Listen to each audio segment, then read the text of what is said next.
A rectangle is drawn to have a perimeter of 11. Find the largest possible area of the rectangle.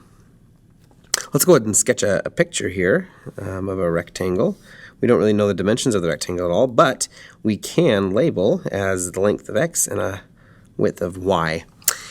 And we're trying to find the largest possible area, so we're going to write a formula for area. We know the area of a rectangle is length times width, so x times y. Now, in order to find the largest that this can be, we need a relationship that exists between x and y, and that is why we have this given perimeter. And so the perimeter of this rectangle is 2x plus 2y. And we know that that perimeter is equal to 11. So this gives us the relationship that exists between x and y. Now we can use this to solve for either x or y, and then we'll be able to plug that into this equation here. So I'm going to go ahead and solve for y here. So if I subtract 2x from both sides, I get 2y equals 11 minus 2x.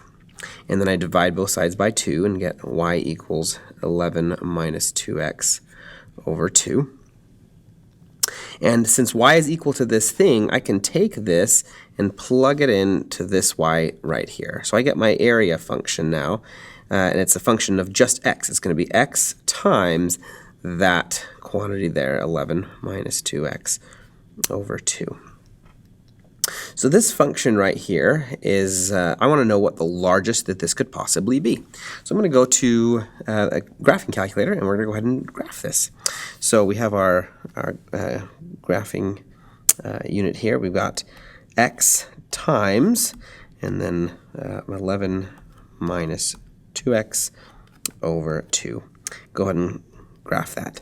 And since we're looking for the largest that this can be, we're looking for a peak. We can see that we've got a parabola here, but we can't quite see the peak there. So we're going to go ahead and zoom out until we can find that. So menu, zoom out, and just click here to zoom out. And we see there the maximum. And so now we need to find that maximum, and we can do that in our calculator, or we could do it algebraically since this is a parabola, and we can find the vertex of the parabola.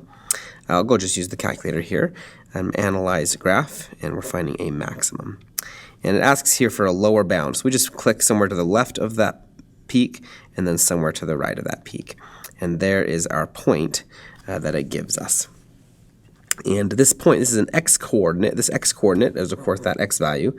But the y-coordinate here is actually this area, since we graphed this area as a function of x. So that output value is the area. So the largest possible area is that 7.56. And, of course, that is that's an approximation. If you wanted more decimals for that, we could go in here and change our setting, go to menu, settings, and then change how many digits are displayed. And that would give us more digits there.